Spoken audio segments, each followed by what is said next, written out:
Welcome to the Ignorance is Strength podcast. I'm your host, Fabian motherfucking Ojeda, and I don't know shit, but that's okay. All right, let's get this shit started. Thank you everybody for listening to the Ignorance is Strength podcast. Hope you all enjoyed the previous episode with Danny Hagen. Definitely have a chance to check out one of her shows. Check it out. But I'm back today with a brand new guest. Want to welcome to the podcast for the very first time, Mr. Paul Allen. How you doing, Paul? Doing excellent. Thank you so much for having me. For sure, man. Now you're in the East Coast, or where are you right now? I know you're like 3 hours ahead of me over there. Yeah, I'm in the Midwest. I'm in Indiana at the moment. Okay, all right. And so we have you on today, and we're going to talk about you're a movie guy. You're into film. You make movies, right? I do. It's funny because I actually just started filmmaking last year in May. Wow, that's what you've been busy. I've been very busy. I've been doing something related to film, whether it's writing, acting, producing, literally every day for a year and a half, and it's been amazing. So a year is not very long. I've talked to people on here before, and like they've been, kind of prepping for this their whole life, doing it their whole life, right? What exactly got you into this like a year ago? And I'm thinking, it was after the whole pandemic craze, right? Yeah. So, well, I started writing my feature-length film, The First Harvest. I started writing it right at the tail end of the pandemic. Mm-hmm. And it was entirely based off of a nightmare I had. I'd had a nightmare years ago where I was being hunted by a serial killer with my wife, which is ironic because I am not, and at that point was not married, but a dream is a dream, right? So I thought, how can I turn this into a story?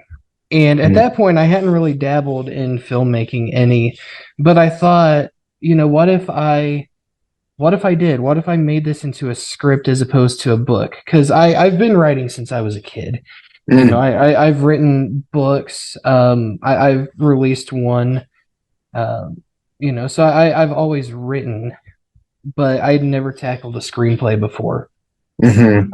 So at that point, I actually started writing it with my mother, who is the one that's responsible for getting me into horror. Wow. And we started writing it, and it was an absolute blast. Unfortunately, she passed away just after we started the project. Oof. Sorry to hear that. I actually put it on the back burner for a little bit because it was just very painful to look at that moment in time. Mm-hmm. But then I happened to open one of the Google Docs that we had shared back and forth, and I thought to myself, I need to finish this script. And so I did, and I put out the first casting call. I started pre-production, and from then on, and like I said, this was all around May of last year, April and May.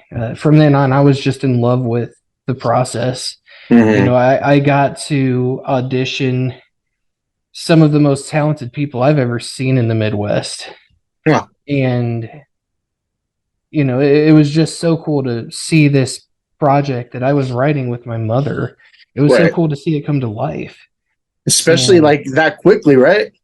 Yeah, it was a very quick process. It didn't, like, once I started the script again, it only took a couple weeks to finish. Mm-hmm. And then going straight into pre-production. Thankfully, the locations were rather easy to find, so, that wasn't quite a challenge. Not nearly as much as the sequel has been so far. Mm-hmm. But yeah, the casting, that wasn't too difficult either at first. Mm-hmm. Everybody that auditioned did so well, and the final product is something I'm very, very proud of. And shockingly, like we said, didn't take that long to finish. We started principal photography on October 15th of last year, and we actually had the very first screening of the movie on October 14th of this Mhm. year. Huh. So it was a pretty quick process. See, now I'm listening to you, and it sounds like, if for me, I'm not really big into film or anything like that, but it sounds like you know what you're talking about. It sounds like the process, all the different steps. I mean, I remember I had a creative writing class one time where I had to learn Mhm. how to use like script software. I'm like, what the hell is this? Right? I had no idea, like, how to format it and things like that. Is that something that you had to kind of do like a quick crash course in? Like, how did you learn all the technical stuff so quickly? Well, it at first it was definitely a lot of trial and error. For example, the original draft of the script was not properly formatted in the slightest because I Mm-hmm. had never like it. At that point I had never picked up a proper screenplay, Mm-hmm. uh, so I didn't know how it was supposed to look. But then we were filming. We were actually filming a little short film to serve as a prequel to the movie, and whenever Holly Anspaugh came on set, because she plays Emily in the movie, she came on set, and I happened to catch a glance of her copy of the script, and I noticed that it was formatted entirely differently than what I had done. Mm-hmm. And so I asked her about it, and she was like, "Oh, I just took it into the formatting software, and I put it in proper format. That way, I could read it better." And I was like, "That's really cool." Mm-hmm. So at that point, I spent the next couple of weeks researching how to format a script. Um, and then, like, as far as everything else goes, it just came with a lot of research. I spent, I'd say, 6 months or so trying to research as much as I could about the process of making a film. Because, like, the way that I saw it was this being my first film is really the time for me to make an impression. Mm-hmm. And I wanted to know at least some of what I was doing. Right. And so I just dedicated a lot of time to studying everything I possibly could, whether it was YouTube videos, researching online, or I'm sorry, reading online. Mm-hmm.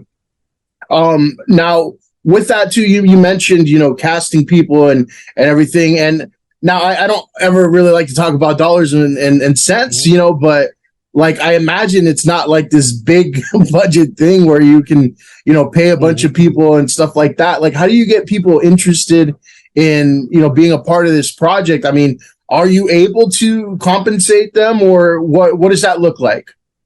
Yeah, so that's one thing that I wanted to make sure of whenever I was casting was I wanted to make sure that I could actually pay everyone. Oh. Because I'm not somebody that believes in free labor, especially whenever it's like 12-hour filming days. Mm. Because that's time away from family, it's time away from other passions.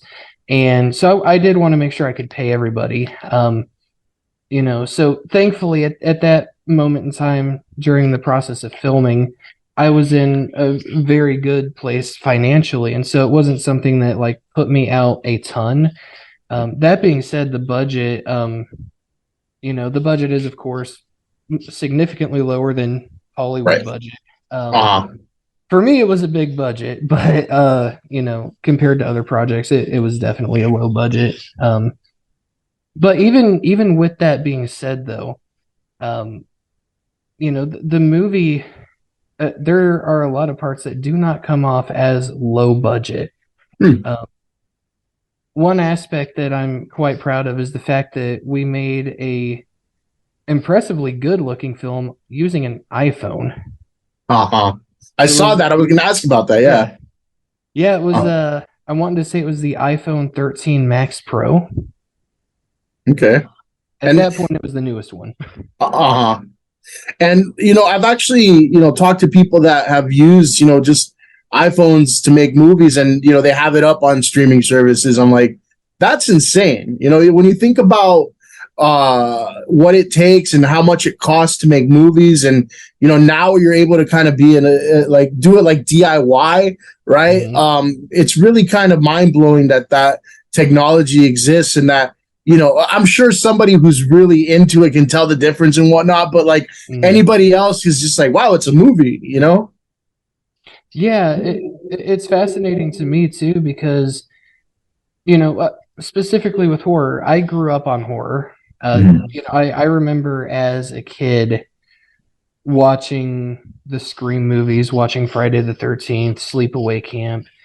Um, so to see those movies and I researched the process of how like those movies were made as well, Mhm. and then to compare it to like using an iPhone. Like I just think it's amazing that making a movie is now more accessible for creative minds like myself, because you Mhm. can go to a Verizon store and get a $1,200 phone and make a movie, Mhm. or you could even go to Walmart if you want to go that route. But it's really, to me, it's just fascinating. Mhm. Yeah, because I mean, equipment costs a lot. It's like you got to get all the different boom mics and right and the proper cameras and lighting and everything like Yeah. that, right? But now I've seen like they have like these little rigs, right, that you put the phones in, Mm. where I mean, it's kind of like uh it's kind of the same. I mean, I don't know. It's kind of like the same idea as like using one of those big movie cameras, right? But just kind of more Mhm. handheld. Yeah. Another fun little note to go along with that. We didn't have a lot of even the equipment you just mentioned. We had lighting, but like we didn't have at that point we didn't have access to like uh, microphones or boom mics. So some of the audio that you hear in the movie is raw off of the phone, but you could not tell the difference. Mm-hmm. Now that being said, uh, there were certainly scenes, especially outdoor scenes, that we had to do ADR for. Um, which I guess for those listening that might not be as familiar, that's basically where you go over and re-record your lines. Mm-hmm. So we did have to do that as a result. But now, like moving into the sequel and everything else that we're filming, we do have an actual cinematography proper camera. We have microphones and all that, so the production value has already jumped, uh, really in a good way. Okay. Cool. Yeah. Now, you mentioned you're working on the sequel now, right? So, what's the name of the sequel? The sequel is going to be called, excuse me, Sister Sullivan. Without the cough and the excuse me, of course. um, but it's going to follow the events towards the end of the first harvest, where, spoiler alert for those that didn't catch the premieres, we see that the killer sister is becoming, at least it's hinted she's becoming a killer. Mm-hmm. So it's going to follow kind of her story. There are some new characters that are going to be introduced, that some of them are going to be protagonists, some of them are going to be antagonists, even worse than uh, the harvester in the first harvest. I wanted to create, well, truthfully, I wanted to create a story that could span several movies. Mm-hmm. Um, that was a really long answer to say the name of the movie, but No, yeah, yeah. I mean, it gives some context, Um, and kind of continuing the story, right? That's like a staple of horror movies, I think, right? You don't ever like typically see like, okay, that's it. There's one horror movie, that's it. You mm, have like the Friday the 13th series, Nightmare on Elm Street, right? Even like the Saw movies and all that, yeah. right? Like it's just over and over and over and over again, and people watch them. People love those movies, Mm. and so you mentioned this, you wanted to write a story that could do something like that, right, where you can continue this story. So yeah, that's pretty cool to hear. What was what kind of reactions did you get to like people who watched the first harvest? The audience reactions were absolutely amazing. I sat relatively close to the front of the theater so that I could, at least in theory, hear as much behind me as possible. And all of the beats that I was going for, thankfully, the audience reacted to. There were some shrieks in the crowd. It's kind of funny because in the opening scene, the harvester chases a teacher throughout the school, and the actress that plays the teacher was actually at the first premiere. Hmm. And there's a moment where she thinks that she's safe, she successfully evaded the harvester, and then boom, he pops right out from behind the bookcase. It's supposed to be kind of a jump scare, and she filmed that. She's in that scene, and she jumped and screamed at the premiere. It was amazing. There's a couple of comedic moments too that got really strong reactions from the crowd. So like for me, I do a lot with improv, Mhm. and there's a scene toward not in the third act, but it's a little bit beforehand where my character kind of has a change of heart, Mhm. which of course I play the harvester. So the harvester has a change of heart. He realizes he does not want to continue killing, but he doesn't know how to go about it because he's already killed. He already knows he's in deep. Am I allowed to cuss on this podcast? Oh yeah, I start every episode with the fucking shit. Go for it. He's in deep shit, Yeah. So there's a scene where he actually goes in to let one of his captives go, and as she runs out, she yells to him, "You need help!" And then just that was supposed to be the end of the scene, Mhm. but I couldn't let that be the end of the scene, even though I wrote it. I Mhm. was like, just on the spot as we were filming, I'm like, I would get help if I didn't kill my goddamn therapist. The reaction whenever that line happened was so funny, and I'm so glad that Garrett, a cinematographer and editor, kept that in. Mhm. Now, you being a harvester, right? You're an actor as well, Yeah. So is that something that you've kind of always wanted to do as well, other than writing?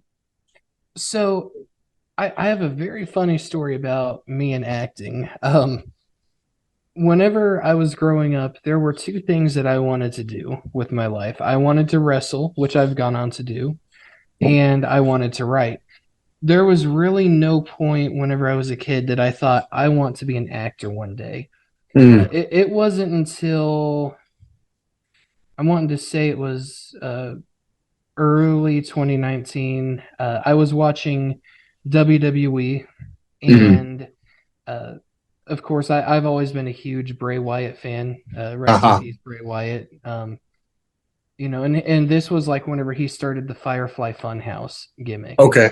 Yeah. and I've always identified with Bray because even though he's not as big of a man as I am, he was a bigger guy in wrestling, and so I connected with him because of that, and of course, amazing wrestler as Mhm. well. But so he started the Firefly at Funhouse gimmick, and that was kind of whenever I was like, I wonder if I could do something similar.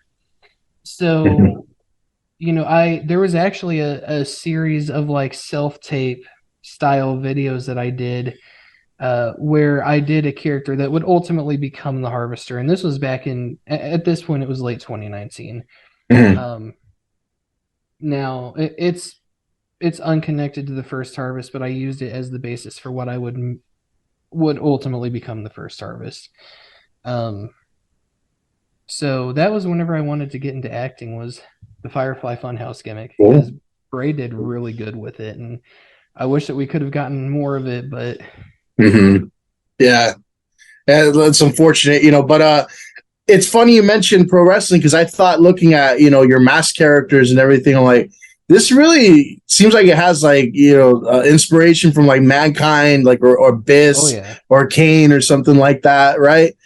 Did you kind of get some inspiration when designing the Harvester character from characters like that?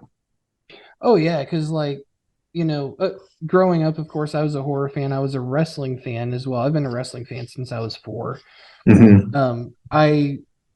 I idolized Mick Foley and Kane specifically. Um, so of course, Mankind that was part of the inspiration for the mask. The the main mask, or at least it was supposed to be the main mask, was more inspired by Leatherface. Uh, Mm-hmm. Now, there's also the Oni mask, which is the one I wear throughout most of the movie. Um, that was that was it. There was not much inspiration to it. It was just an Oni mask. Um, it kind of became the main mask in the movie, which I think worked well because um, I started acting whenever I started filmmaking. Like Right. I didn't have, I didn't really have any experience with it, and so uh, as I went with it and as I did more and studied more, I found that I am more of a visual uh, actor. I'm very expressive, and so uh, I'm actually glad I decided to go with the lower half mask because you can see throughout the movie, you can see my eyes better, you can see the different movements in my face, which I Hmm. think I think really helped portray what I was trying to in those scenes. For sure. Yeah. Now, uh, I'm like, I gotta ask, man. You said you got into wrestling. When did you when did you get into wrestling? Yeah, so Like, I you actually like were like you did matches and stuff. yeah, so my first match was back in November of 2017.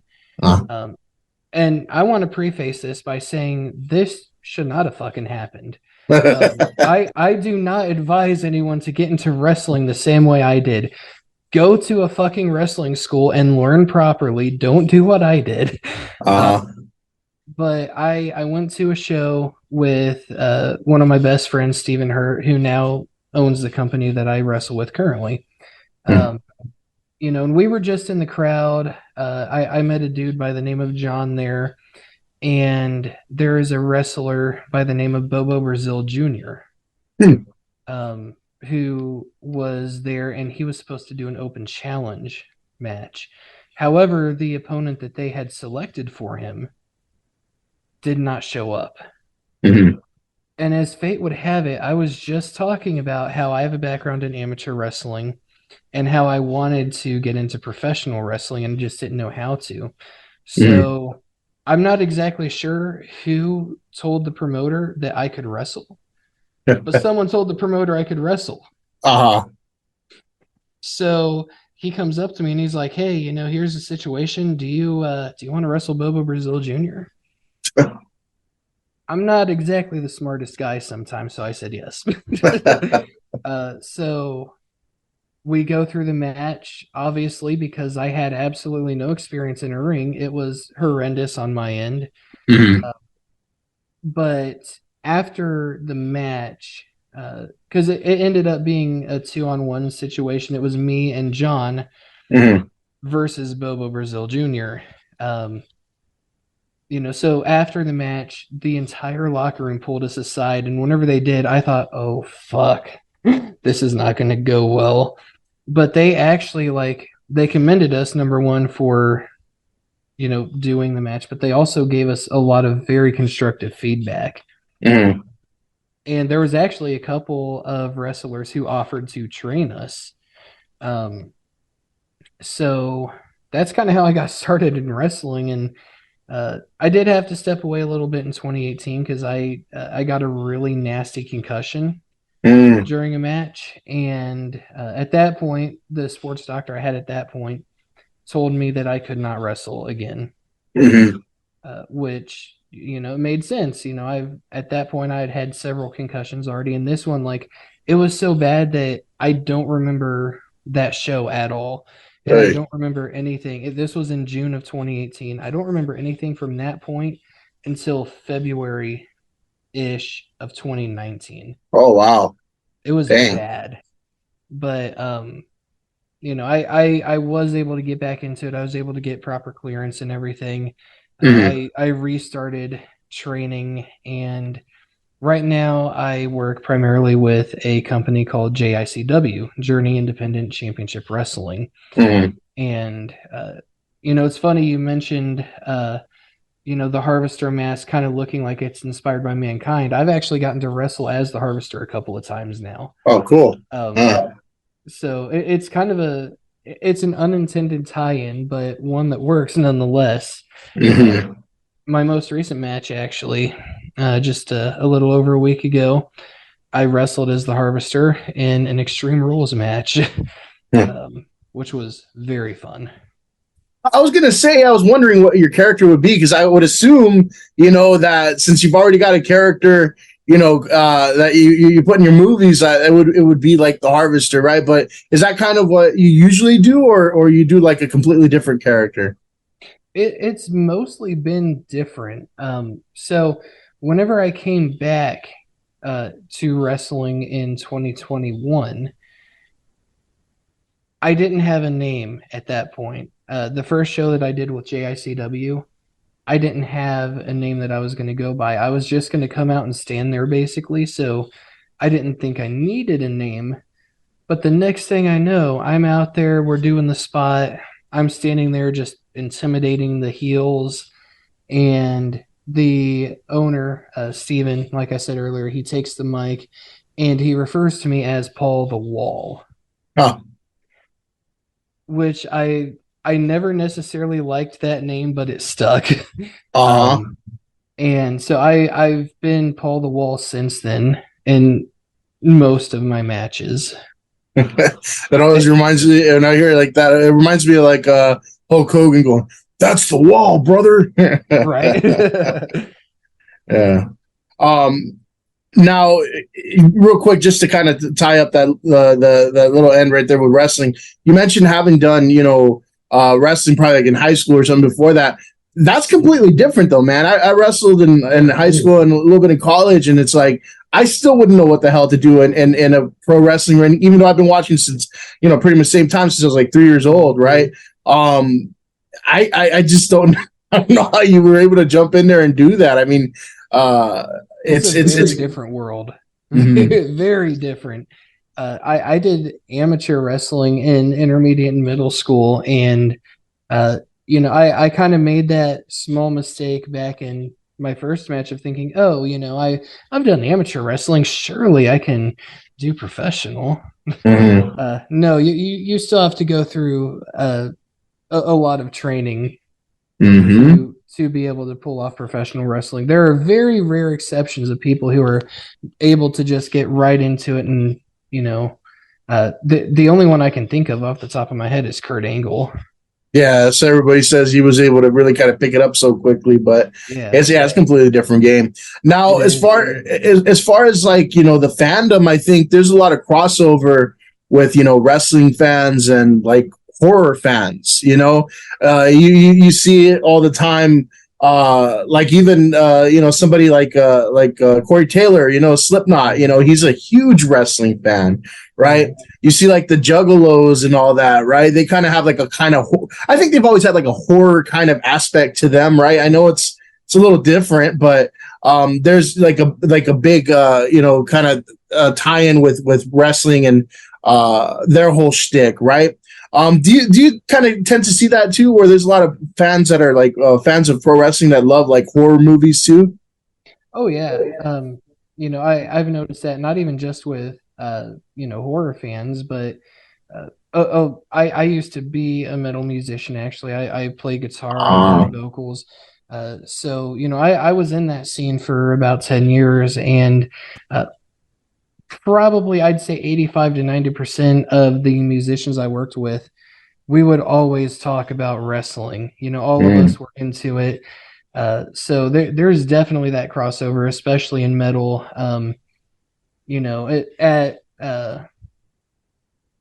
At horror conventions that I've been to, I've seen a lot of people wearing, especially like Mankind shirts, right. Attitude Era Kane shirts. So there's definitely that crossover I've seen. Anytime I've gone to like Knotfest or Ozfest, I wear an Ultimate Warrior T-shirt. Everybody's like, "Yeah," like. Right. So I get it. Yeah, I get it.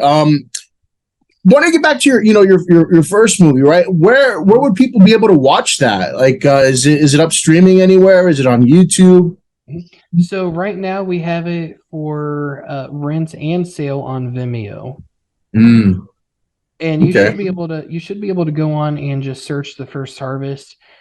However, what I'm pushing right now is the DVD sales, which to buy a DVD, if you're still one of the rare people that collects physical media, I can be contacted directly through Facebook. I also have the link to the DVDs on our YouTube channel, which is the Alan and Mikac Network. I'm going to go ahead and spell that because I know a lot of people get Heidi's last name wrong spelling wise. So that is Mikac. So it's the Alan and Mikac Network. I have the link there. I also have a website for our production company, which is alanandmikacfilms.com. Yeah. There's a way to buy it there as well, or at least there will be as of this coming Wednesday. Okay. All right. Very good. So what, how many films have you, I mean, are they all like full length films or are they short films? How many projects have you been working on lately? We've done a lot of short films. Let's see. We have done Manic 2 and 3.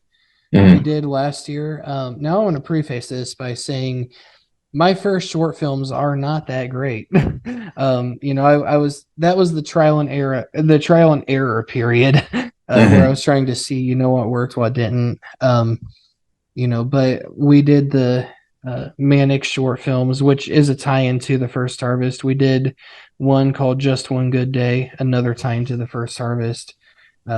This year, though, we did a trilogy short films called The Recovery, which that's kind of a more personal project, almost semi-autobiographical, because I've been through addiction, and so I wanted to create a series that was a reflection of that, a reflection of my journey.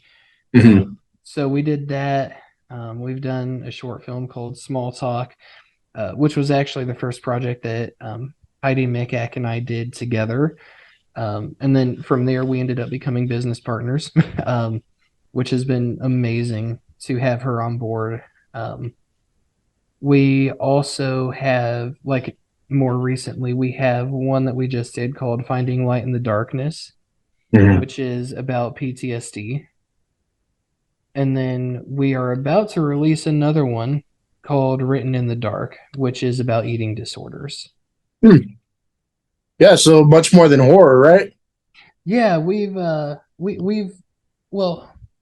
I wanted to showcase that I could do more than horror. That was a large part of why I decided to tell my story with the Recovery series.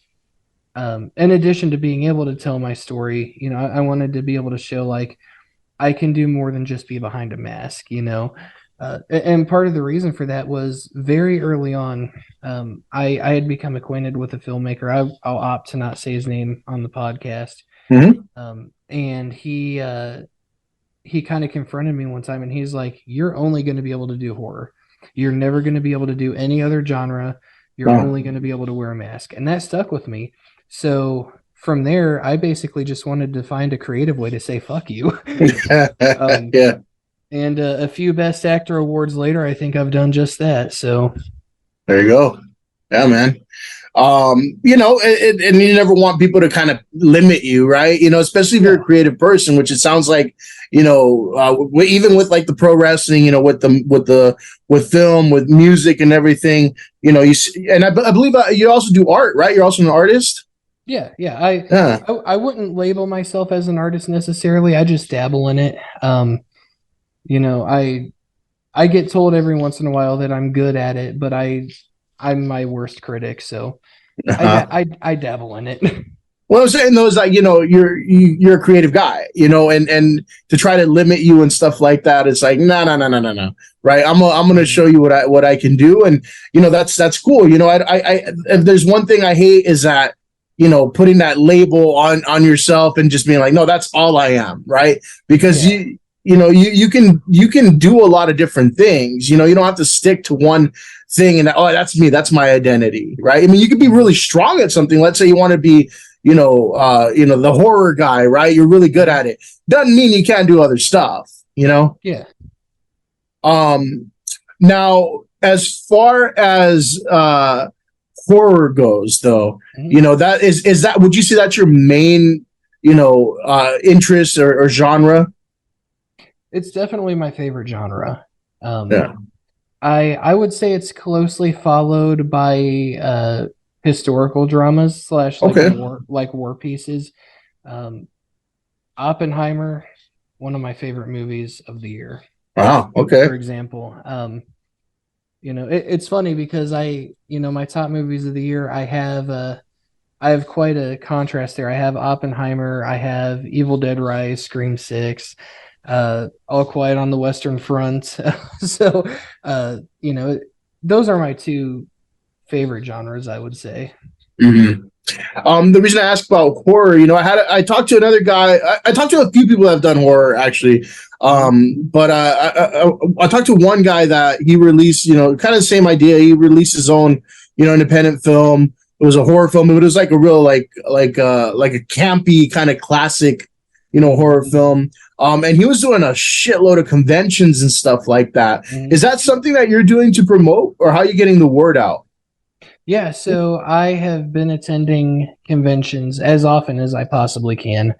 I've been to the Scarefest conventions, Horror Hound. I'm actually going back to Horror Hound in, I think it's March of next year is when it's going to be in Cincinnati. And I'm even branching out to, other conventions too, like Comic Con, Pop Con, so on and so forth.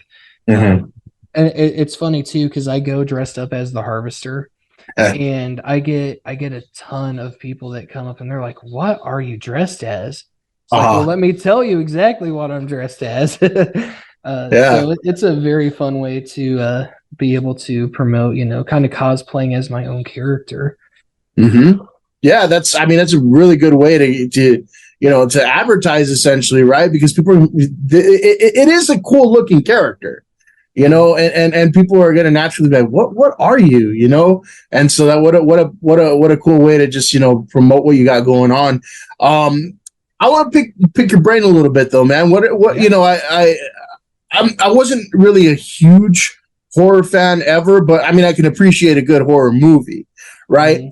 Mhm. What's like one like obscure like horror film that you really love, maybe that people just have forgotten about or haven't heard about, Mhm. and you're like, no, you got to watch this, so something, a series of movies I always bring up that people don't really remember, but I loved, as a kid, was the Puppet Master movies. Yeah. Yeah, the Puppet Master movies are amazing. There's another one I really like called Dead Silence. Okay. And if you want to go back a little bit, there's a movie called Let's Scare Jessica to Death. Hmm. That came out, I'm wanting to say, in the 70s. Okay. And this one, it is technically a little bit more well known, but I'm always going to praise Sleepaway Camp. It's not that it was different from other slashers, because I mean, it's essentially Friday the 13th with a different killer, but Right. what it did right was twist at the end. Mm-hmm. That will make it one of my favorites to mention. I also like to study independent horror that is almost impossible to know about. If it's only on Tubi or if it happened to hit Redbox for a couple weeks. Mm-hmm. So one that I uh, like to mention as well is a movie called Blood Widow, which came out in Hmm. 2015.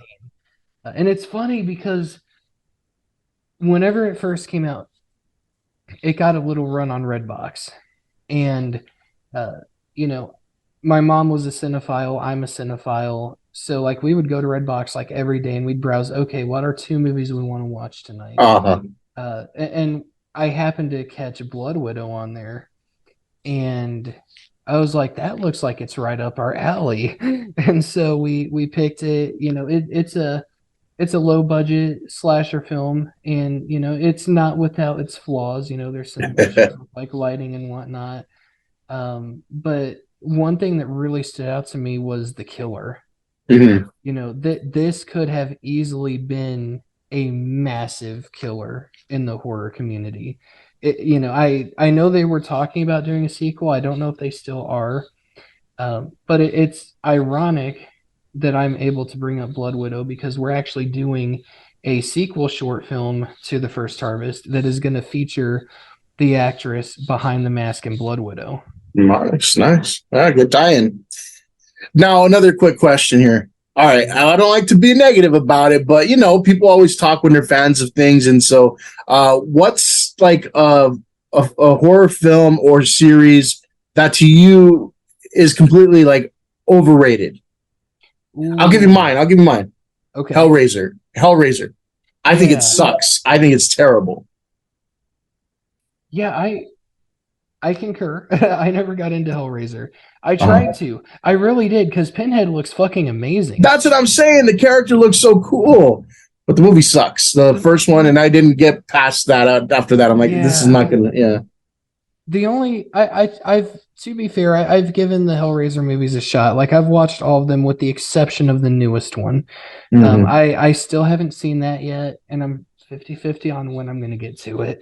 But no, and, as far as like other horror movies go, ooh man, that's a tough one Mm-hmm. because I am admittedly a little bit more lenient towards horror. um, there's definitely been some ones that I don't really want to see again. um, ooh, Or like maybe some of the big, the big box names that you're like, it's not that great. I have a hot take in that regard. This is going to piss off so many horror fans, but we're going to go with it anyway. I'm not saying it's a bad franchise. I'm not saying it's a bad character. I'm not saying it's a bad movie. I never got into the Nightmare on Elm Street movies. Hmm. Yeah. Okay.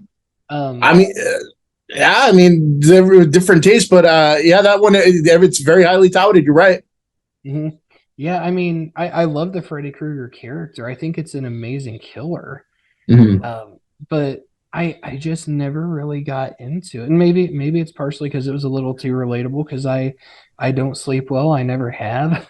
Mm. So the whole nightmare aspect, very accurate to my life. I see. So maybe that's partially why. I just never could quite get into the Nightmare on Elm Street movies. Okay. How about like those big name, horror films that or series that did it right? The ones the one that you feel like, yeah, it deserves all the acclaim that it gets. Like, so for me, like, I don't know if it's like scary or horror or nothing, but I really, and I just saw this, the first movie, like literally a month or two ago, so the Saw series. I thought the Saw Yeah, series to a point, like not all 10 of them are great. But right. like when I saw the first one, I'd never seen the movies before, like a month or two ago, and I saw the first one, I'm like, this is fucking great, right? Yeah. And so I thought, like, man, that really, I guess, I think it's worth the hype. Oh yeah, like for me, the Saw series, it's one of my favorite franchises. That certainly, again, not without its faults. There are still some flaws with a couple of the movies Oh, specifically. I'm sure we all know which ones. um, but nevertheless, I love the Saw franchise. I also think that possible hot take. I think the Scream franchise also is very well done. I love that it was able to kind of revitalize the slasher genre. mhm. Um, and I could say movie or I could say franchises like Halloween as well, but I think most people agree that it's one of the more iconic franchises. Um, Mhm. but yeah, I would say for me the top three would be Saw, Scream, and the Evil Dead franchise. All right, okay. How about do you have any sort of like maybe? I mean, when it comes to horror movies, some of them are really like campy and everything. But do you have any like guilty pleasures that you're like, okay, yeah, I like it. I'll tell you. For me, it's like the Leprechaun movies. They're kind of Mhm. silly, right? They're not really that great, but I don't know. Something about it was just kind of cool. Yeah, I enjoy the Leprechaun series. I the first one I actually saw, I think it was called Origins. Leprechaun Mm. Origins was it? Where the actor for the Leprechaun character was Hornswoggle from WWE. Okay, yeah. That was the first one I actually saw, and that was purely because it was Hornswoggle, which was that was a mind fuck because he's such a lovable character in WWE. Or at that time, he was, Uh-huh. and then he's playing a killer leprechaun. It was really fun to see. This one, uh, I would say the Babysitter series on Netflix is really cool. The second one has Jenna Ortega in it. It was like one of her first, I believe it was one of her first horror roles, at least. Hmm. And she is everywhere now, man. She is like, and I Uh, remember when Babysitter 2 first came out, like I watched it on Netflix as it was, like as it first went live. And whenever she came on screen and like she started portraying her character, I was like, she's gonna go places in horror, and I was mhm, fucking right. She's been in X, Studio 666, the Scream franchise. She's doing it now. Wednesday, she's mhm. fucking succeeding, Yeah. and I fucking called it. um, but yeah, the Babysitter franchise. I shouldn't say franchise yet. There's only two. There's a third one that's been announced. It's kind of a comedy horror. Um, it also has Robbie Amell in it. Who's Uh, that? Not too familiar with. Yeah. he is the brother of Stephen Amell, who plays Arrow. Okay, that I know. Like, Yeah. So it's the movies are kind of funny. I enjoy them. So mhm. if I had to say a guilty pleasure, that would probably be it because I know that they're not quite mainstream. Uh, Okay. that'd Right. probably be my answer in that regard. Other than old Jenna Ortega, you have any favorite Scream Queens? Ooh, I've always been a fan of Nev Campbell ever since I was a kid. I loved her in Scream. Um, controversy, current controversy aside, Melissa Barrera is amazing too. Um, Emma Roberts, Hmm. might catch some flack for this. Scream 4, I loved her character in Scream 4. Uh-huh. um, ooh, yeah, I would say those are probably the biggest ones for me. Um, Cool, man. Now, I want to, give people a glimpse of, your latest project. It's the sequel to that's what you're working on right now. Like that's your big one.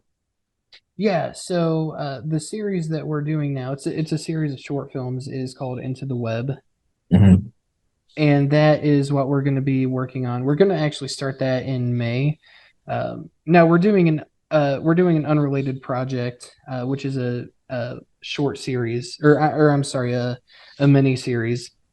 We're starting that in January. It's called Wherein Lies Continue. Okay.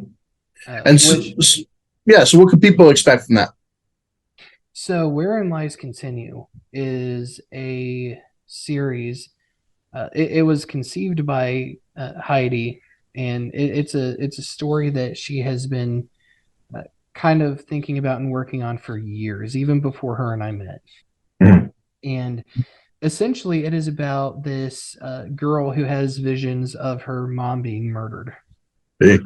and then her mom gets murdered, exactly as her vision outlines.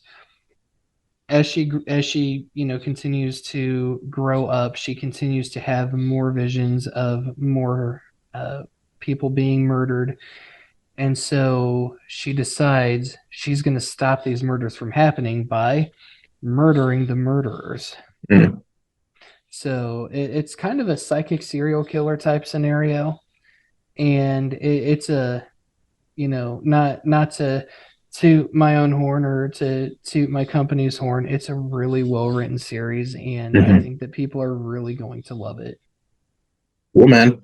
Now, just some looking ahead type stuff, right? What do you want to do with all this, man? What is your goal? I know some people might say like, oh, this is a pipe dream kind of thing, but you're doing things, right? So Mhm. what is your ultimate goal with everything you're doing with film here? Yeah, so my biggest goal is really to just create a platform where other creative people, whether they're actors, writers, uh, crew members. I just want to create a platform where everyone can have the chance to be elevated.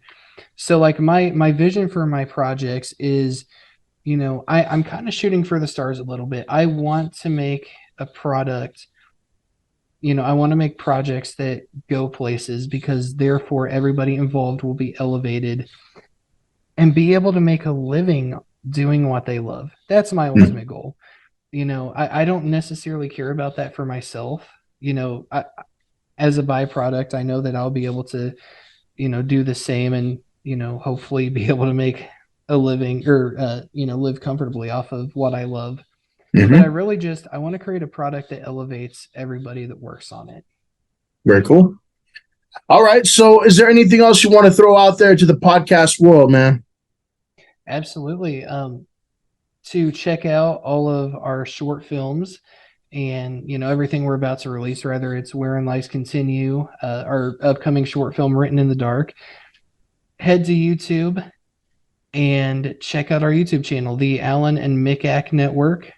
Hit that subscribe button, click on that little notification bell.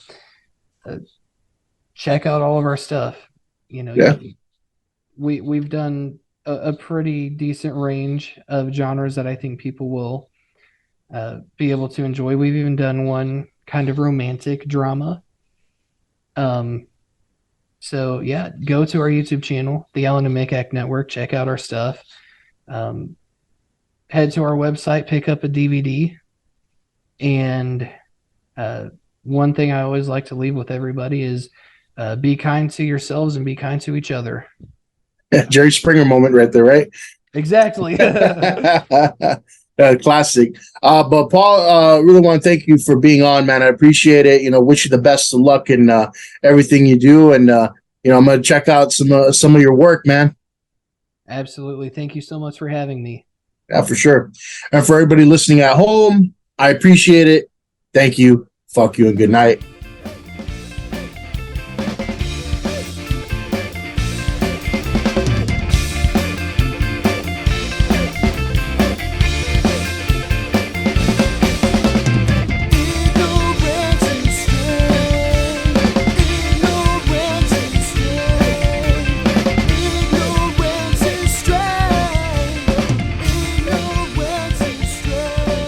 Subscribe to the Ignorance is Strength podcast on Spotify, Apple Podcasts, and Google Podcasts. Like, follow, and share on Facebook and Instagram at Ignorance is Strength Podcast, and on Twitter at The Ignorance Pod.